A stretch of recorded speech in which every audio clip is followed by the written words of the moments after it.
रणवीर है? रणवीर?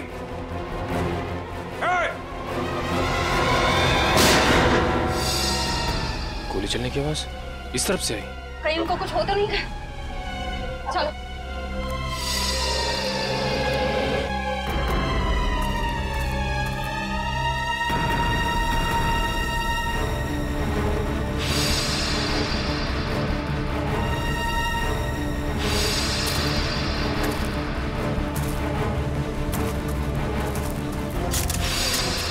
घबराइए मत, मैं आप पे गोली नहीं, मैंने इस पे चलाई थी जो आपको मारना चाहता था। तुम रणवीर हो ना? रणवीर तो मेरे दादाजी का नाम था। मैं आकाश हूँ। आकाश, तुम्हारी शक्ल बिल्कुल तुम्हारे दादाजी से मिलती है। हाँ, ये बात पहले कई लोग बोल चुके हैं मुझे। मगर तुम अपने दादाजी की तरीके से चमत्कारी तालाब के चक्कर में कैसे पड़ गए? 2 महीने पहले मैं ये देश में भी नहीं था, यूएस में लॉ की पढ़ाई कर रहा था कि अचानक मेरी मुलाकात संजय से हुई। वो इस तालाब और मेरे परिवार के संबंधित कुछ जानकारी चाहता था। अच्छा, तो तुमने संजय को अपने दादाजी के बारे में बताया? हाँ, मगर मुझे कोई अंदाजा नहीं था कि ये तालाब कहाँ है, और संजय से बात करके मेरी उत्सुकता भी बढ़ गई। और इसलिए तुम इंडिया चले आए ताकि संजय पे नजर रख सको और उस तालाब तक पहुंच सको जिसके चक्कर में तुम्हारे दादाजी यहाँ आए थे। हाँ, और इस राज तक भी पहुंच सकूं कि मेरे दादाजी उस तालाब के तलाश से वापस लौटे क्यों नहीं। अच्छा, क्या संजय को वाकई लगता था कि उस तालाब में कोई चमत्कारी शक्ति? नहीं, वो चमत्कारी शक्ति के पीछे नहीं था सर, वो खजाने के पीछे था जो अंग्रेजों के जमाने से वहाँ पे दबा पड़ा है। किस खजाने की बात कर रहे थे? सालों पहले स्पेन देश से एक ट्रेजर शिप आई थी इस टापू पर तालाब की तलाश में। अच्छा, उस शिप के कप्तान की डायरी संजय के घर से मिली थी ना? हाँ, उसी डायरी से उसे खजाने के बारे में पता चला और कुछ महीनों बाद वो शिप समुंदर में डूब गई। मगर शिप में जो खजाना था वो गोताखोरों को नीचे नहीं मिला। मतलब उस शिप के किसी आदमी ने शिप डूबने से पहले उस खजाने को यहीं इस टापू में कहीं छुपा दिया है। हाँ, और संजय को उस खजाने की तलाश थी, ना कि किसी चमत्कारी पानी की। सर आप लोग ठीक तो है ना? हाँ, हम लोग ठीक हैं। गोली की आवाज सुन के लगा कि कुछ खतरा है यहाँ पे। खतरा अभी टला नहीं है निखिल। कुछ लोग हैं यहाँ जो खजाने की तलाश में मरने मारने पे उतारू हो गए हैं। सर, तालाब तो मिल गया लेकिन ये तो सूखा हुआ है। लोगों को अमर बनाने वाला तालाब आज वही सूख गया है।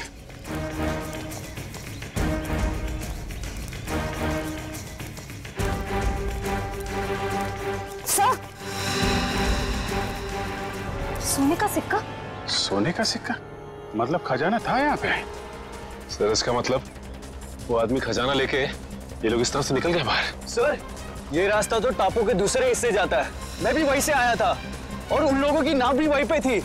टापू की दूसरी तरफ? हाँ, रोकना होगा उन्हें। जल्दी आओ तुम लोग, आ जाओ आ जाओ।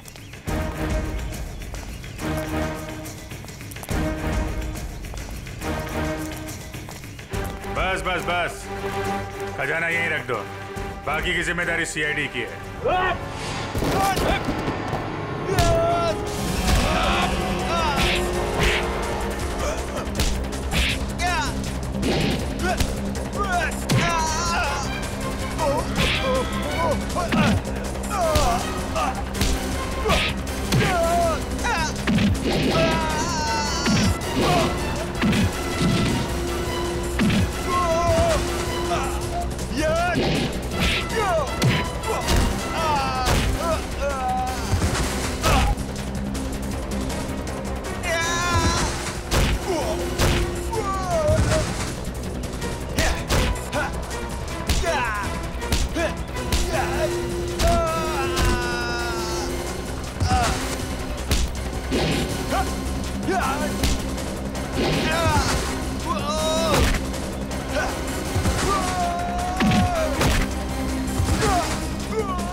तो तुम हो इस खेल के खिलाड़ी।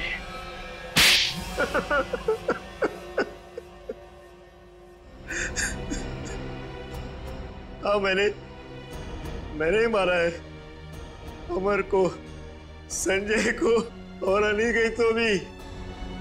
मगर तुम्हें संजय और अमर के प्लान के बारे में पता कैसे चला? उस दिन जब होटल के बाहर में वो लोग बात कर रहे थे, मैंने उन दोनों की सारी बातें सुन ली थी। हम बहुत जल्द खजाने तक पहुंचने वाले हैं, फिर हम बेशुमार दौलत के मालिक हो जाएंगे।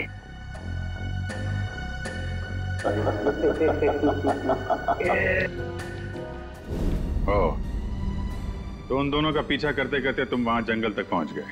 हाँ, अमर और संजय वहां खुदाई कर रहे थे। मैं अपने आदमियों के साथ वहां पहुंच गया और अमर की खुद पिटाई की। संजय डर गया और इस बात के लिए राजी हो गया कि खजाने का पता लगाकर वो मुझे उसका 90% दे देगा। और अनिकेत ने तुम्हें ये जुर्म करते हुए देख लिया तो उसका भी खून कर दिया तुमने। हाँ, उसकी तो किस्मत ही खराब थी, बेमौत मारा गया। और जब संजय मुझे उस गुफा तक ले गया, मेरा काम खत्म हो गया। उसे जिंदा रखना मैंने जरूरी नहीं समझा। किस्मत तो तुम्हारी खराब है। जिस खजाने की लालच में तुमने इतना बड़ा गुनाह किया, उसका 1 रुपया भी खर्च नहीं कर पाओगे तुम। फांसी होगी तुम्हें।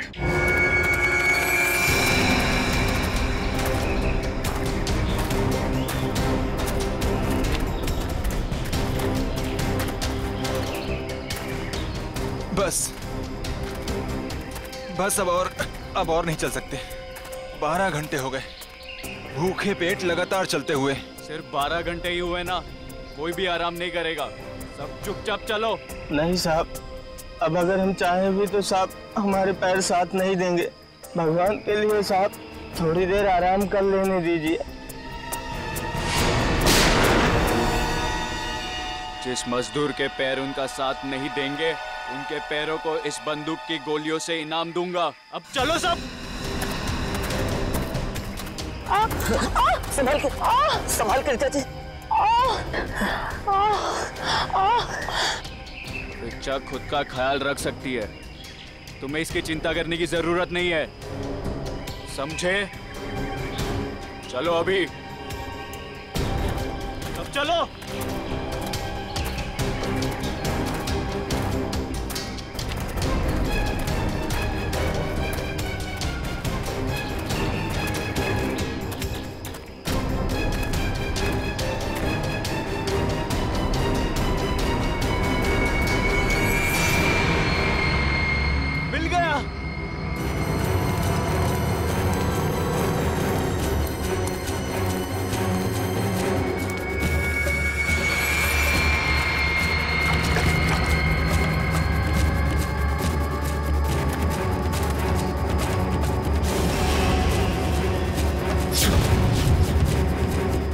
सबने मेरी बहुत मदद की, अब तैयार हो जाओ अपने इनाम के लिए।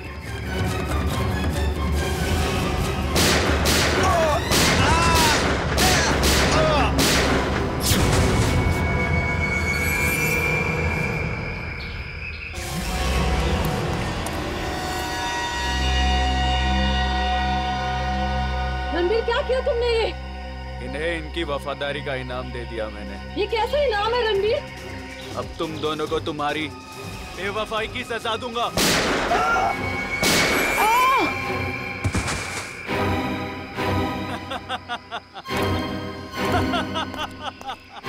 अब मैं अमर हो जाऊंगा।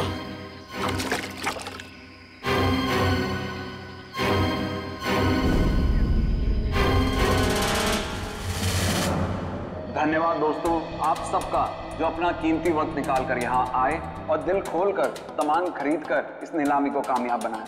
अब बारी है उस नीलामी के आखिरी पड़ाव की, आखिरी खरीद की, जिसका आप सबको बहुत बेसब्री से इंतजार था। दोस्तों, सैकड़ों साल पहले स्पेनिश और पुर्तगाली लोग भारत आए थे मसालों का व्यापार करने के लिए। ये डायरी उसी वक्त उसी दौर की है और इस डायरी की खास बात यह है कि इसमें क्या लिखा है मुझे नहीं मालूम, और मुझे तो क्या किसी को भी नहीं मालूम सिवाय इसके मालिक के। ये डायरी स्पेनिश सेलर जॉनसन बैंगलर की थी, जिसे सैकड़ों साल पहले मिस्टर राघव ने नीलामी में खरीदा था और आज उनके पोते मिस्टर सुनील इसको फिर नीलाम कर रहे हैं। मिस्टर सुनील, क्या आपको पता है इस डायरी में क्या लिखा है? जी नहीं। तो फिर ये ऐतिहासिक डायरी आप नीलाम क्यों करना चाहते हैं? इसे पढ़ क्यों नहीं लेते? मुझे कोई फर्क नहीं पड़ता कि डायरी में क्या लिखा है और क्या नहीं।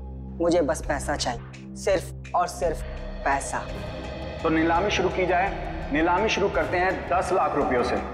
20 लाख। 20 लाख। और कोई? 30 लाख। 30 लाख। वाह साहब। और आपसे ज्यादा कोई है 30 लाख से ज्यादा? 40 लाख। 40 लाख। 50 लाख। अरे वाह, ये हुई असली कदरदानों वाली बात। कोई और है जो 50 लाख से ज्यादा की बोली लगाएगा? 50 लाख एक, 50 लाख दो, 1 करोड़। वाह साहब, इसे कहते हैं असली कदरदान, जो लाखों की चीज करोड़ों तक पहुंचा दे। 1 करोड़ एक, 1 करोड़ दो, अरे 1 करोड़ तीन। 1 करोड़ का चेक मैंने पहले ही आपके ऑफिस में जमा कर दिया है। ये डायरी अगले 1 घंटे में मेरे घर पहुंच जानी चाहिए।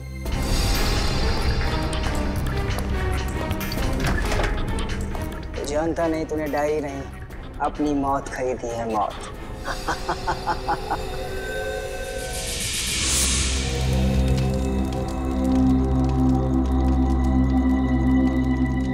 ओह नो, मेरा पानी खत्म हो गया। गाइस, तुम लोग पास पानी है क्या? अरे यार, मेरा पानी तो शाम को ही खत्म हो गया था। अरे तो बताना था ना, ढाबे पे भर लेते। ऐसे ही सो जाओ ना यार, कल सुबह तक की तो बात है। यार प्यासे रहता हूँ, मुझे डरावने सपने आते हैं। अनिकेत, ये डरावने सपने और प्यास का क्या कनेक्शन है भाई दवे? पता नहीं, पर मुझे पानी पीना है यार। तू सुधरेगा नहीं, सो जा। यार तुम लोग तीनों के तीनों कुंभकर्ण।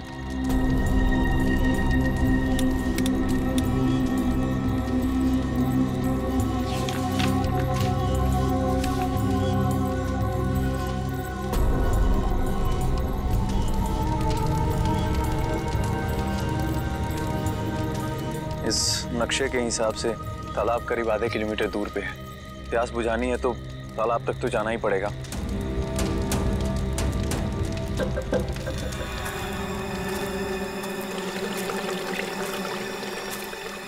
ये पानी की आवाज आ रही है, लगता है तालाब कहीं आसपास में ही है। और ये नक्शा भी यही बता रहा है कि तालाब पास में है।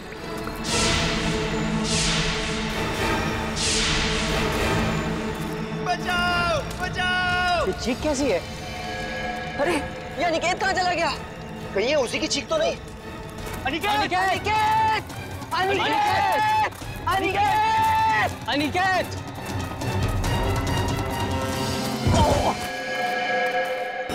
अनिकेत! कहीं ये मर गया। क्या? कौन है? ये कौन मारा है? भागो, भागो, भागो, भागो यार, भागो।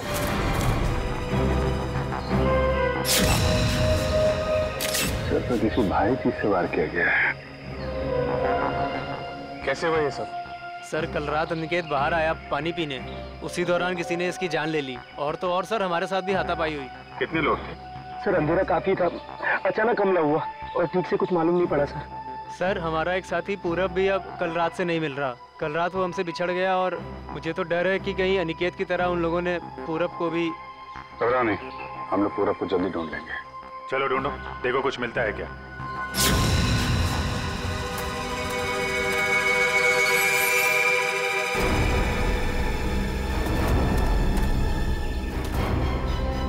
सर, सर जल्दी आइए।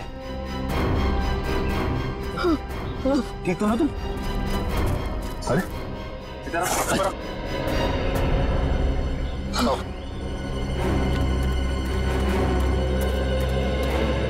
सुनिए। Yes sir. प्लीज इधर आइए।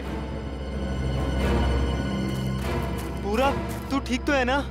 आप लोग ये बताइए कि किसी पे शक है आप लोगों को? सर शायद ये उस बाइक वाले का काम है। बाइक वाला? कौन कौन बाइक वाला? सर वही बाइक वाला जिसने कल शाम हम सबको धमकी दी थी। कल की बात याद है तुम लोगों को? ये सबसे ज्यादा पंगे करता है। ये कौन है? क्या बात है बॉस? कुछ चाहिए क्या? हाँ चाहिए, मुझे चाहिए कि तुम सब लोग सुरक्षित रहो। सुरक्षित? ये इलाका बहुत खतरनाक है। अपने अपने घर लौट जाओ, उसी में तुम सबकी भलाई है। तू हमें धमकी दे रहा है? धमकी समझो, विनती समझो या फिर चेतावनी, जो समझना है समझ लो। मेरा फर्ज था तुम्हें सचेत करना, जो मैंने कर दिया। अब अगर मौत के मुंह में जाने का इतना ही शौक है तो खुशी से जाओ।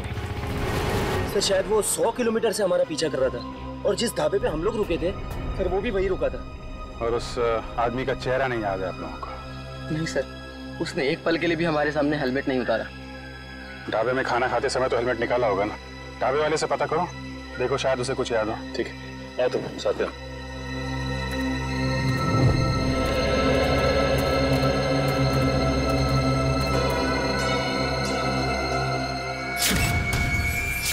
खून? खून की बूंदें? मतलब कोई जख्मी आदमी भागा यहाँ से? सर लेकिन खून बहुत ज्यादा नहीं है, जो भी है उसे ज्यादा चोट नहीं होगी। सर ये देखिए, घसीटने के निशान हैं। मतलब उन दोस्तों के अलावा कोई और आदमी भी था जिसको उन मुजरिमों ने मारा और फिर उसे घसीटते हुए यहाँ से ले गए। सर ये रास्ता तो सीधा मेन रोड की तरफ जाता है। इसका मतलब जो भी गुनहगार था उसे इस जंगल और रास्ते का पूरा ज्ञान था। हाँ, तभी तो रात के अंधेरे में भी यहाँ पहुँचने में कोई गलती नहीं की उन लोगों ने। ये टायर के निशान, ये तो किसी बड़ी गाड़ी के लगते हैं।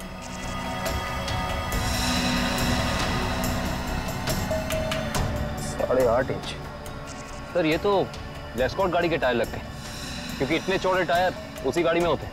मतलब वो मुजरिम कार में बैठ के भागे, फिर वो बाइक वाला, वो तो कार में बैठ के आया नहीं होगा, नहीं तो हेलमेट क्यों लगाता है?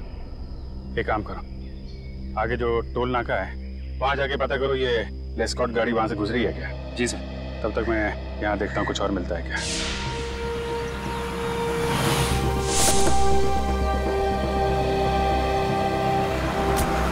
यही है वो ढाबा जहाँ मैं और मेरे दोस्त खाना खाने के लिए रुके थे।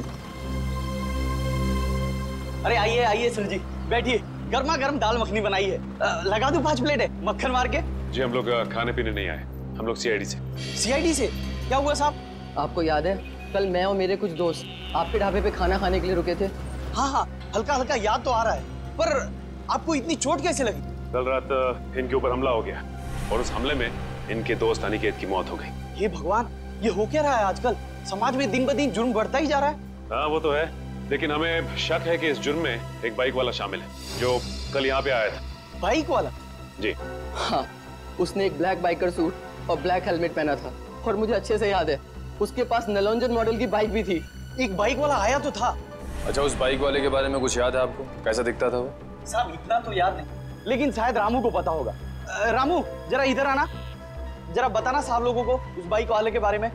जब उसने हेलमेट उतारा था तो मैंने एक ही झलक देखा था सेठ जी। बहुत अजीब आदमी था, अजीब तरीके से बर्ताव कर रहा था। देखो तुमने उसकी एक झलक देखी ना, तुम्हें जो कुछ भी याद है हमारे लिए उसका स्केच बनवाओ। हाँ इशिता, ठीक है, कोशिश जारी रखना। क्या हुआ श्रेया? सर, सारांश का अभी तक पता नहीं चल पा रहा।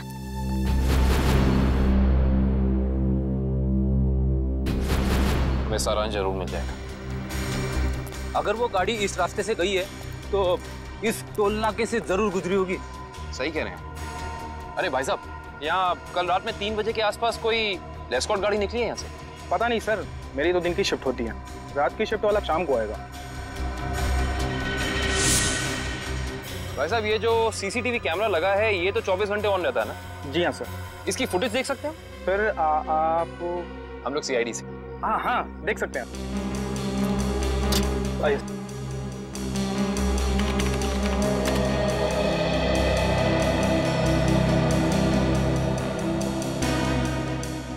ये देखिए, लेस्कॉट गाड़ी रात के 2:55 को यहाँ से गुजरी है। लगती तो वही गाड़ी है। जरा रिवाइंड करिए। एक मिनट पॉज कीजिए। अरे ना तो ड्राइवर दिख रहा है और ना ही गाड़ी की नंबर प्लेट। थोड़ा जूम कीजिए। ये क्या लिखा है? Car on rent. Car on rent? Sir, ध्वनि नगर में कार ऑन रेंट नाम की कंपनी है।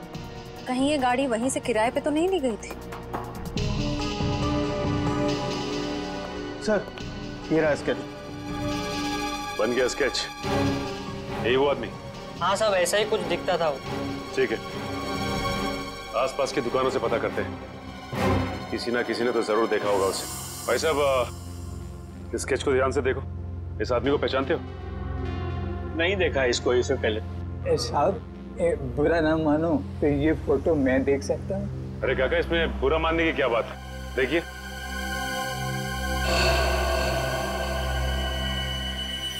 ये कैसे हो सकता है? नहीं, ये नहीं हो सकता, ये नहीं हो सकता, असंभव, असंभव। अरे काका, क्या नहीं हो सकता? क्या संभव है? ये नहीं हो सकता। रणवीर वापस नहीं आ सकता। काका, इस आदमी का नाम रणवीर है? हाँ, मैं उसे अच्छी तरह जानता हूँ, कभी नहीं भूल सकता उसे। काका, इस आदमी के बारे में आप जो कुछ भी जानते हैं प्लीज हमें बताइए। बहुत पुरानी बात है, तकरीबन 73 साल पहले मैं जब बच्चा था तो एक रात को मैंने उसे अपने पिताजी से बातें करते हुए सुना था। मदन, मेरी बात मानो, अगर तुमने मुझे उस तालाब को ढूंढने में मदद की तो तुम्हारी जिंदगी हमेशा हमेशा के लिए बदल जाएगी। मेरी जिंदगी जैसी भी है ठीक है, आप मुझे इस सबसे दूर ही रखें तो अच्छा होगा। देखो, इस इलाके से जितनी अच्छी तरह तुम परिचित हो वैसा इस गांव में कोई नहीं है। इनकार मत करो, तुम ही मुझे मेरी मंजिल तक पहुंचा सकते हो। ये सिर्फ मेरा सपना ही नहीं, मेरा जुनून भी है। बहुत ही गलत जुनून चुना है आपने रणवीर जी। अगर आप प्रकृति के नियमों के खिलाफ जाएंगे तो प्रकृति आपको कहीं का नहीं छोड़ेगी। वो जगह शापित है, शापित, ना जाने कितने लोगों की जान ले चुकी है। भूल जाए अपने सपने को। क्या तुम भूल सकते हो अपनी बीवी को, जो इस वक्त अस्पताल में जिंदगी और मौत के बीच में झूल रही है? नहीं ना, वैसे ही मैं अपने सपने को नहीं भूल सकता। जरा सोचो, अगर वाकई उस तालाब के पानी में मौत को हराने की ताकत है तो तुम्हारी पत्नी को एक नई जिंदगी मिल सकती है। सोच क्या रहे हो मदन? हम एक दूसरे की मदद से अपने आने वाली जिंदगी को सुधार सकते हैं। तो बोलो, मंजूर है?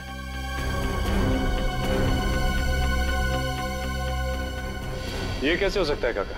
आपके कहने के मुताबिक आज से 73 साल पहले यानी कि 1941 में ये आदमी जैसा दिखता था आज भी वैसा ही दिखता है। हाँ, तभी तो मैंने कहा था असंभव। ये अजूबा कैसे हो सकता है? और इसी की वजह से तो मैंने अपने पिताजी को खोया था।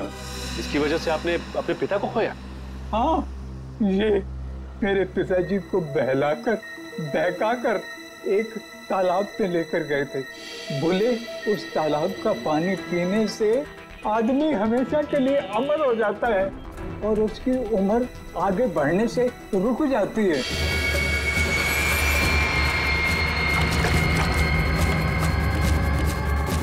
ये कैसा तालाब है काका?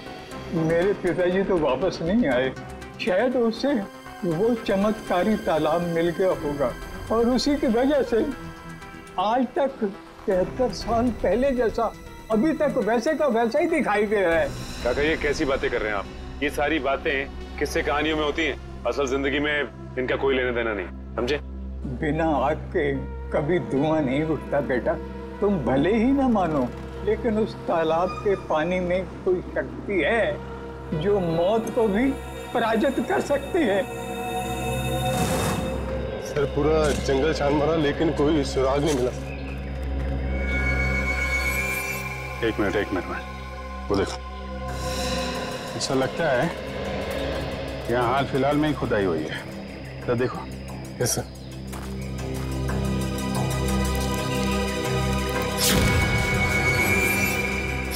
हाँ, यहाँ पे कुछ है सर।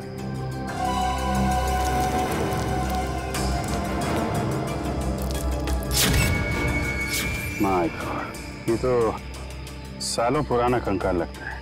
सर, मुजरिम लाशों को जंगल में दफनाते थे ये तो पता था, पर पहली बार मुजरिम इतना सालों पुराना कंकाल जंगल में दफनाने आए। पता नहीं वंश, दफनाने आए थे या फिर निकालने। गुड मॉर्निंग डॉक्टर साहब। What is so good about this morning? ये लो। हेलो हाय ना करो तो नाराज और करो तो मुश्किल।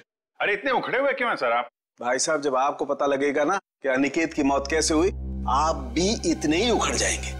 सर, जरूर किसी हथौड़े या डंडे से वार किया होगा। सर, इससे पहले भी हम ऐसे केस सुलझा चुके हैं। मगर निखिल, पहले के केसेस में और इस केस में फर्क है, और वो ये कि जिस हथियार से अनिकेत के सर पे वार किया गया है वो हथियार 100 साल पुराना है। क्या? 100 साल पुराना? उड़ गए होश? उखड़ गए ना?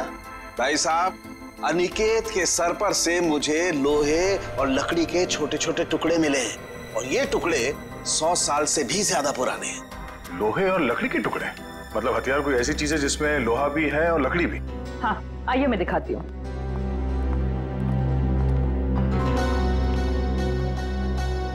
ये देखिए, कुछ इस तरह। मगर सर इतना पुराना हथियार खूनी के हाथ लगा कहाँ से?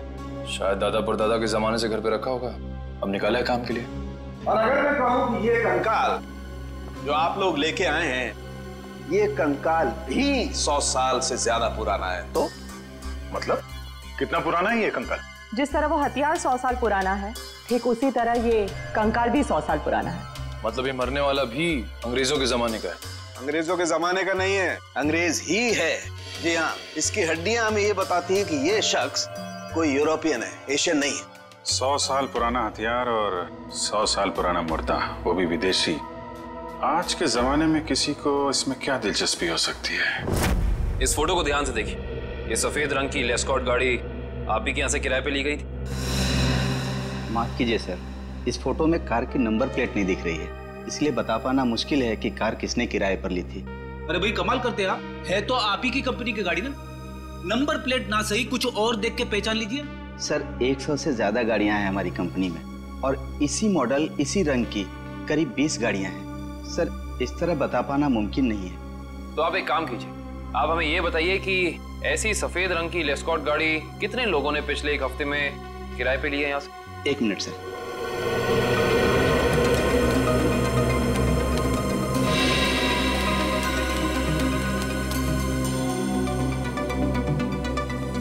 सर कुल मिलाकर 7 लोग हैं जिन्होंने पिछले हफ्ते सफेद रंग की लेस्कॉट कार किराए पर ली थी।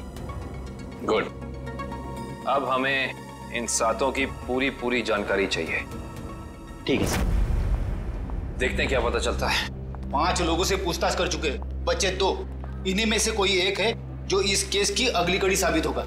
हाँ लेकिन फ्रेडी जी, ये पता करने के लिए भी रिसेप्शन पे कोई होना चाहिए, यहाँ तो कोई है ही नहीं। हाँ यहाँ तो कोई दिख ही नहीं रहा है। जी नमस्ते, कहिए। हम लोग सीआईडी से। एक्चुअली अमर नाम के एक इंसान की तलाश में हैं हम।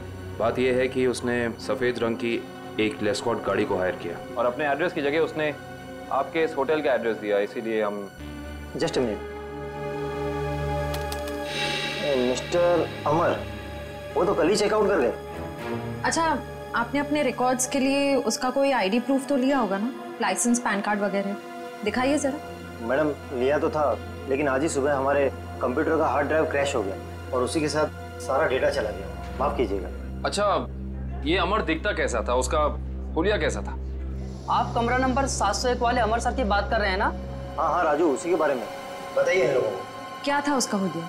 कद यही कोई 5.5 फुट लंबा और हाँ, छोटे छोटे बाल और आंखों का रंग काला था। कद 5.5 फीट, छोटे बाल। इसका मतलब सीसीटीवी फुटेज में जो हमें इंसान दिखा था वो अमर नहीं हो सकता, क्योंकि वो लंबा था और उसके बाल भी छोटे नहीं थे। अच्छा, ये अमर से कोई मिलने आया था उसके कमरे में यहाँ पे? हाँ साहब, 2 लोग मिलने आए थे, उनमें से एक का नाम संजय था और दूसरे का कुछ और कल साहब उन लोगों ने दारू पीकर काफी झगड़ा भी किया था। झगड़ा? तुम्हें पता है किस बारे में ये झगड़ा हुआ था? ये तो मैं नहीं बता सकता साहब, लोग अक्सर दारू पीकर बहक जाते हैं। कोई ऐसी बात जो तुम्हें याद हो जो वो लोग कर रहे थे, कुछ याद है? हाँ साहब, कुछ अजीब चीजों के नाम ले रहे थे, जैसे फावड़ा, कुल्हाड़ी, कुदाल। मतलब ऐसा सामान जो जमीन की खुदाई में काम आता है। चलो, इससे ये तो पता चल गया कि जंगल में वो जमीन खोदी किसने थी। जिस तरीके के औजारों की बात वो वेटर कर रहा था, उससे तो यही लगता है कि ये संजय एक आर्कियोलॉजिस्ट है। संजय आर्कियोलॉजिस्ट, जो अमर के साथ वहां गड़े हुए मुर्दे उखाड़ने गया था। जरूर कुछ ना कुछ खास बात है उस पुरानी लाश में, वरना कोई इतने सालों बाद सोते हुए मुर्दे को क्यों जगाएगा? और शायद अनिकेत ने उन्हें ये खुदाई करते देख लिया, जिसकी कीमत उसे अपनी जान देके चुकानी पड़ी। लेकिन उस बाइक वाले का क्या, जिसे उस बुढ़े आदमी ने पहचान लिया था? उसके मुताबिक तो वो तालाब का पानी पी के हमेशा के लिए अमर हो गया। फ्रेडी, इस दुनिया में कोई आदमी अमर नहीं होता। जरूर उस बुढ़े आदमी का कुछ ना कुछ हाथ है इस अपराध में। सर, इस बाइक वाले के बारे में बड़ी अजीब बात पता चली है। क्यों? ऐसी क्या अजीब बात है? ये देखिए सर, इस अखबार की तारीख 13 जून 1941। यानी कि आजादी से भी पहले। आश्चर्य, सर ये आदमी उस वक्त से वांटेड है। इसने उस वक्त भी कुछ लोगों के खून किए थे। बहू वही आदमी, ये कैसे हो सकता है? अभिजीत, अगर ये मान के चले कि 1941 में इस आदमी की उम्र 20 साल रही होगी, तो उस हिसाब से तकरीबन आज जिसकी उम्र 90 साल से ज्यादा हो, 90 साल का कोई आदमी इतना जवान कैसे दिख सकता है? हाँ पंकज, ओके ठीक है सर। संजय के घर का पता चल गया, खातीपुरा में रहता है वो। खातीपुरा?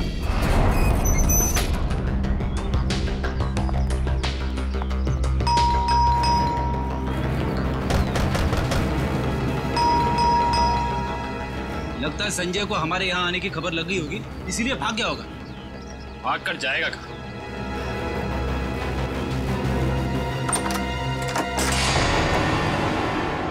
अच्छी तरह से तलाशी लो इस घर की, कुछ ना कुछ तो जरूर मिलेगा।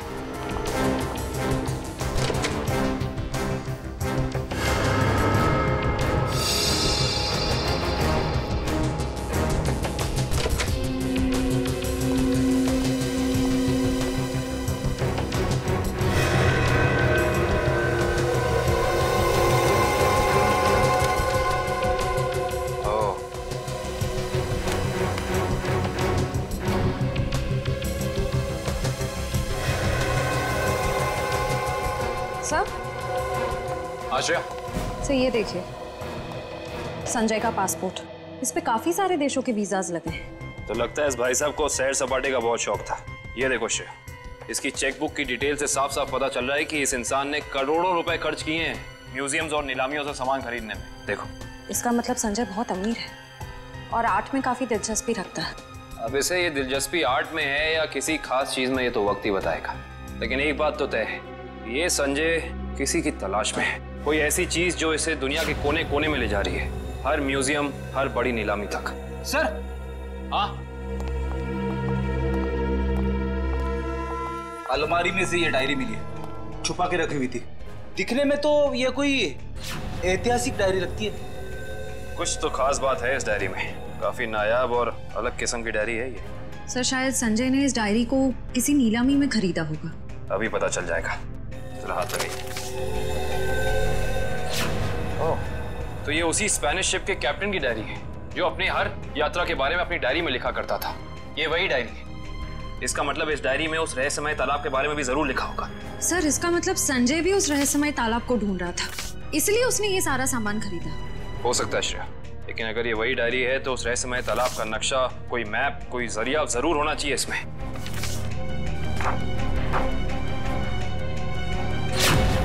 कमाल है, इस डायरी में तो ऐसा कुछ भी नहीं है, कोई नक्शा, कोई जरिया, कोई रास्ता, कुछ नहीं।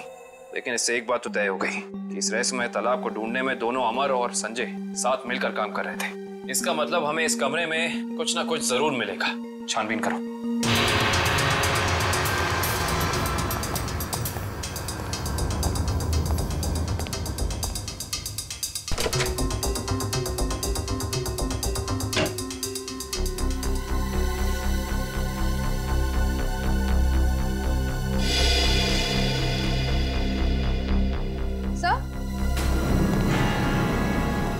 ये देखिए, क्या बता? संजय ने अपने सारे पुराने सामानों की कार्बन डेटिंग करवाई है किसी डॉक्टर वीरेन से। Carbon dating? इसका मतलब तो साफ है कि संजय अपने हर सामान के बारे में पता करना चाहता था कि वो असल में कितना पुराना है। ओ, तो ये है डॉक्टर वीरेन, और इस फोटो से तो साफ साफ पता चलता है कि ये कॉलेज में संजय का प्रोफेसर था। ओह, तो फिर इस वीरेन का भी हाथ हो सकता है अमर के साथ साथ संजय की मदद करने में। डॉक्टर वीरेन।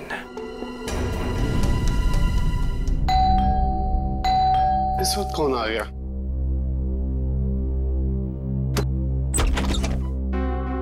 आप लोग? हम लोग सीआईडी से, डॉक्टर वीरेन से मिलना है। अभी बुलाता हूं सर। आप लोग बैंक से आए ना? नहीं साहब, ये सीआईडी से आए सर। सीआईडी? इसे पहचानते हैं आप? जी नहीं। किसने मारा इसे? हमें पता होता तो अब तक मुजरिम सलाखों के पीछे होता। देखिए, मैं इस मामले में आपकी कोई मदद नहीं कर सकता। चलिए इस मामले में ना सही, लेकिन किसी और मामले में हमारी मदद कर दीजिए। मैं कुछ समझा नहीं। मैं समझाता हूँ। आप हमें उस रहस्यमय तालाब के बारे में बताइए जिसका पानी पीकर इंसान कभी मरता नहीं है, जवान रहता है, अमर हो जाता है। ये क्या मजाक कर रहे हैं आप? अगर ऐसा कोई तालाब होता तो दुनिया में मौत नाम की चीज ही नहीं होती। कमाल करते हैं आप भी। हमें तो लगा कि आपके स्टूडेंट संजय ने आपको सब कुछ बताया होगा, लेकिन उसने आपको तालाब के बारे में कुछ नहीं बताया लगता है। संजय? तो आप संजय को जानते हैं? सिर्फ जानते ही नहीं, उसके घर होकर आ रहे हैं, जहां हमें पता चला है कि वो अपनी हर पुरानी चीज की कार्बन डेटिंग डॉक्टर वीरेंद्र से कराता है, यानी कि आप। देखिए, संजय एक आर्कोलॉजिस्ट है और ये तो उसके काम का हिस्सा है। हिस्सा? हिस्से से याद आया कि आपके हिस्से की कॉफी ठंडी हो रही है डॉक्टर साहब, पी लीजिए। ठंडी कॉफी पीने में कोई मजा नहीं है। वैसे ये कॉफी का दूसरा कप किसके लिए? इस घर में और भी कोई है क्या? हाँ साहब, अभी भी। तुम जाओ। ये अभी मेरा दोस्त आया था, उसी का है। नहीं, आपके दोस्त का नाम संजय तो नहीं? देखिए वीरेंद्र साहब, आप शक्ल से तो निहायत ही शरीफ इंसान लगते हैं। अब इस संजय की वजह से आपको जेल में जाकर चक्की पीसनी पड़े, हम में से किसी को भी अच्छा नहीं लगेगा। मैं वाकई नहीं जानता कि संजय कुछ गैर कानूनी काम कर रहा है। लेकिन अब तो पता चल गया ना, आपकी भलाई इसी में है कि जो कुछ भी है सच सच बता दो। देखिए, संजय को कुछ पोर्तुगली एक्सप्लोरर का सामान मिला था, उसमें लैटिन भाषा में कुछ लिखा हुआ था। उसका मतलब जानने के लिए वो मेरे पास आया था। इसका मतलब वो मुर्दा उसी पुर्तगाली एक्सप्लोरर का होगा और उसी के सामान की तलाश में संजय जंगल में गया था। क्या लिखा था लैटिन भाषा में? उसमें एक गुफा का नाम लिखा था, सिनारी गुफा। शिनारी गुफा? अरे बाप रे! अरे बाप रे बाप! पूरी बॉडी बच रही है। यहाँ पे आके मैंने अपनी बहादुरी तो दिखा दी, अब बता भी देता हूँ, कुछ नहीं है यहाँ पे। चलिए वापस चलते। अरे रुकिए फ्रेडी जी, इतनी बहादुरी दिखाई है तो थोड़ी और दिखा दीजिए। सर। हाँ सर। ये देखिए, अजीब निशान बने हुए हैं। अरे यहाँ पे भी है। हर दीवार पे। कहीं ये निशान उसी पुर्तगाली एक्सप्लोरर तो नहीं बनाए? ये निशान हमें उस तालाब तक पहुंचने का रास्ता दिखा रहे हैं शायद। अंदर चल के देखते हैं।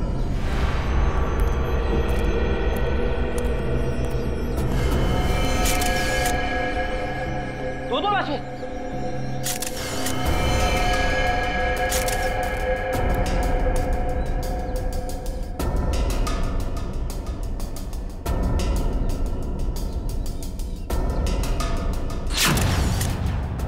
ये तो संजय है। और सर, हो ना हो ये जरूर अमर की लाश है। ये देखिए, होटल के वेटर ने हमें जो हुलिया दिया था, ये हूबहू वैसा ही है। लगता है ये दोनों यहाँ पे उस तालाब की तलाश में आए थे जिंदगी को अमर बनाने, और बदले में मिली मौत। है कौन वो आदमी जो तालाब की खोज करने वाले लोगों का खून कर रहा है?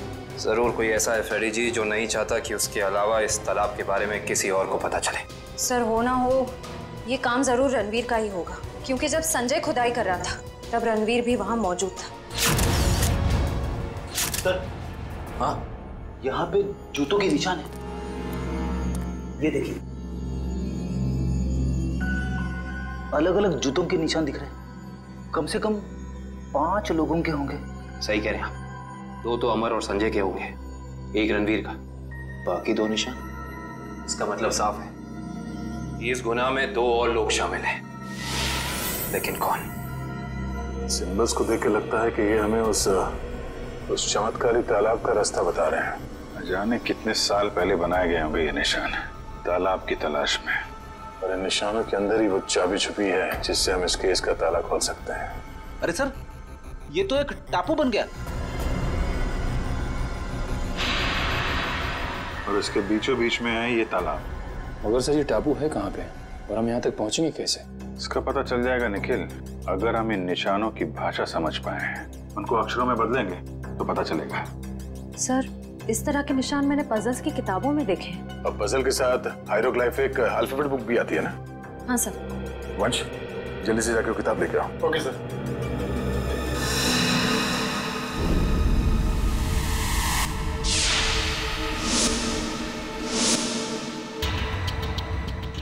इस किताब में जो अक्षर दिए गए हैं उसके हिसाब से तो ये बन रहा है ANDAVIA, अंदाविया। अंदाविया? श्रेया जरा इंटरनेट पे चेक करो, अंदाविया टापू जैसी कोई जगह है क्या?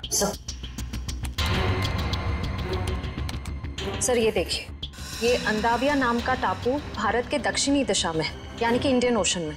मगर सर यहाँ लिखा है कि ये टापू बिल्कुल खाली है, यहाँ कोई नहीं रहता। और इस टापू का मौसम और वातावरण रहने के अनुकूल नहीं है। अब समझ में आया कि किसी को ये चमत्कारी तालाब मिला कैसे नहीं। इस केस का अंत इस अंदाविया टापू में ही होगा।